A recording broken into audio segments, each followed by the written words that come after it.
Top of the morning, everybody. It's Mike, the host of the Everything More Store show.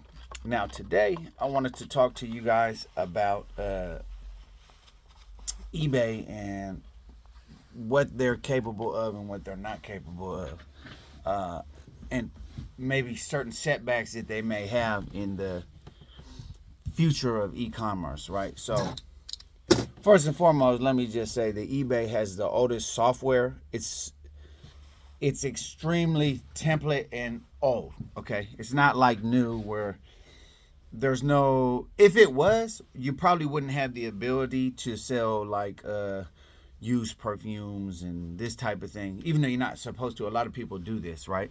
So, their software, their the format of their like the listing format is very, very, very old. It's like probably only been updated a few times or something like that, if any.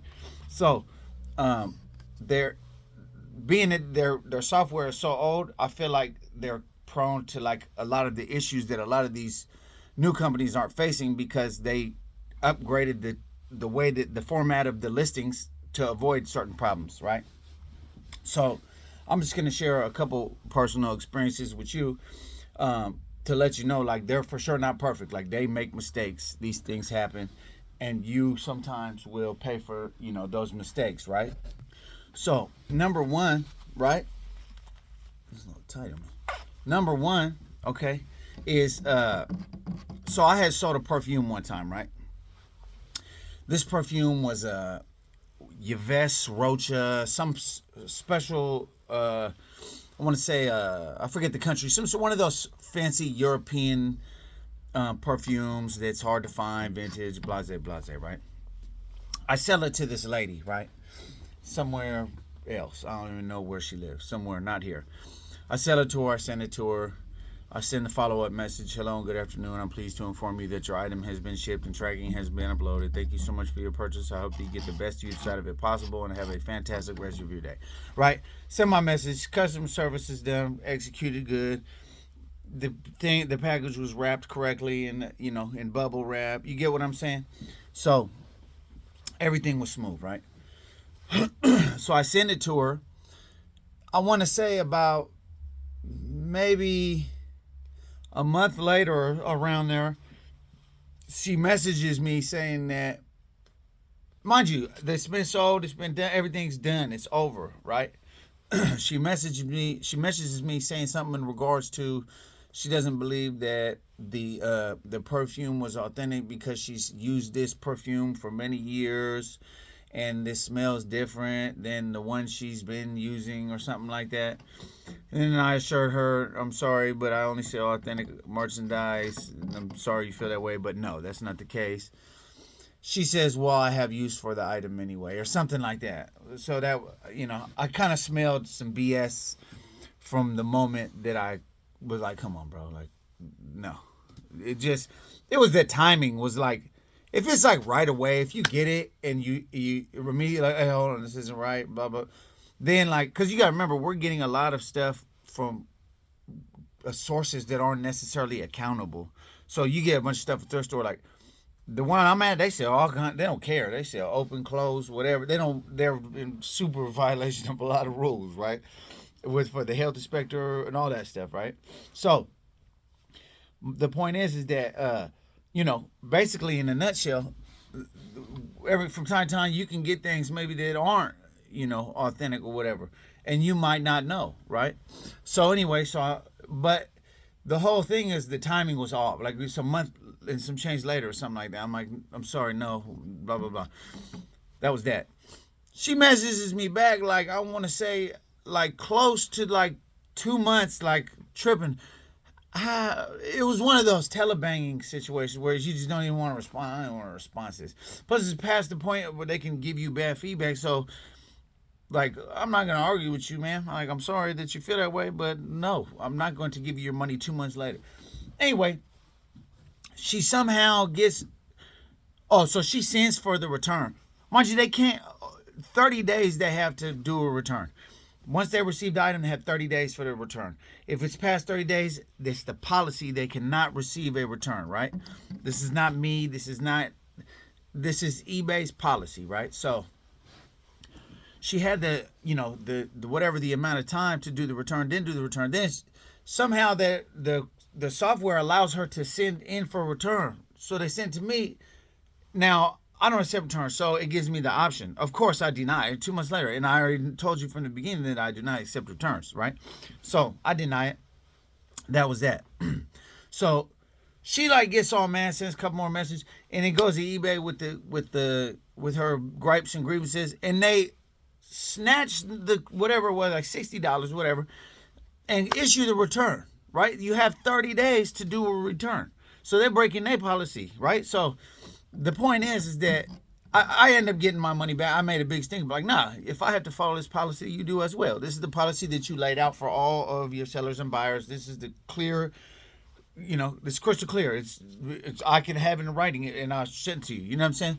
Anyway, they ended up giving me, I think eBay actually took the loss for that, as a matter of fact, because they issued her the return, gave her the money back. Then basically took the money from me. I said, no. You're going to have to give me that back. So they ended up giving it back to me, right? When they ended up giving back to me, I'm pretty sure they just took the loss. But anyway, the point is that they made that mistake. They made that error. They're not supposed to do that. That's their policy. They're breaking these policies. So anyway, and I'll give you another instance, and this is what I'm dealing with right now. I sent a motocross shirt to this guy, right? Now, when I sent the motocross shirt to this guy, around that same time, my printer was acting up, right? So the labels weren't coming out right. So, and then I didn't have it was, if I'm not mistaken, it had like been past the 24th hour, because I was like, yeah, I'll just go to Office Depot, whatever. It had been past the because you got 24 hours to reprint the label, reprint the label if you can't. So what you do, just to give you some game, what you do is you send it to your phone in a PDF, right? That way you have it. So even if it's 25, 26 hours, you still have the label, and you can print the label at Office Depot, wherever, if your printer's not in functioning, condition. Anyway, so so it had been past the 24th hour. I couldn't print the label, so I had to void all my labels, right? So USPS, they're going to give you the money back. FedEx and UPS, they don't even take the money until after, or something to that degree. Anyway, I had to reprint the label. So long story short, I re-updated. Oh, so he files like a request, like, hey, what's going on with my item? I haven't received it yet, right? Because it had been tangled up for a few days, and he didn't live far. If I'm not mistaken, he was in like Arizona or somewhere like that. Anyway, luckily I had the receipt. It was a big long receipt too from the post office with all the tracking numbers on it. So bam, I went ahead and uploaded his tracking immediately, right? So I uploaded the tracking, so there should be no issue, right? So anyway, I go to promote my listing one day, and I forgot all about it because I'm like, it's done, right? I go to promote my listing one day, and there's no option to promote the listing. When I go back down, like, do a little research, it basically is because the seller performance was below average. So then what I do is I go and I call eBay, of course, and say, hey, what's going on? So they're breaking it down like, oh, the motocross thing, it was seller, without seller resolution, there was a request open. And that's when I said, no, I upload track. So they look back, long story short, they look back, and once they realize, like, oh, you did upload tracking, they're like, oh, yeah, our fault, okay. So I'm like, so let me promote my listings. They're like, oh, unfortunately. Well, first, that one guy was assured me it should be no problem, 24 hours, it should be good, blah, blah, blah. All right, cool. I still can't do it. I call back, what's going on? Everything was set up to where I was going to be able to promote my listings. You guys have made a mistake. You acknowledged the mistake. I'm going to go ahead and need to promote my listings, please. And thank you. Right? Anyway, I think I did like 2 or 3 calls. Finally, the lady explains it to me. Listen, there was a mistake. We acknowledged that you uploaded the tracking on the motocross shirt, but we only update this the 20th of every month. By the way, your seller performance is updated the 20th of every month, so that's the time. Don't mess nothing up, because that's where you're going to have to wait until. So she tells me the 20th of next month. I'm like, but I explained, look, this is no fault of my own. The fault was on the part of eBay, not on myself. I uploaded the tracking, blah, blah, blah. They were like, well, yeah, we agree, but we can't do it. It's on the 20th every month. That's when they do it. So anyway, I made a big deal about it. They ended up crediting me like $30-some in insertion fees, which is nothing compared to what I'm like I'm losing. You know what I'm saying? But anyway, the point is that they make mistakes, bro. eBay makes mistakes. You got to stay on top of your account. You got to be diligent to go through all of your stuff. You know, do a lot of stuff. Do what you would expect them to do.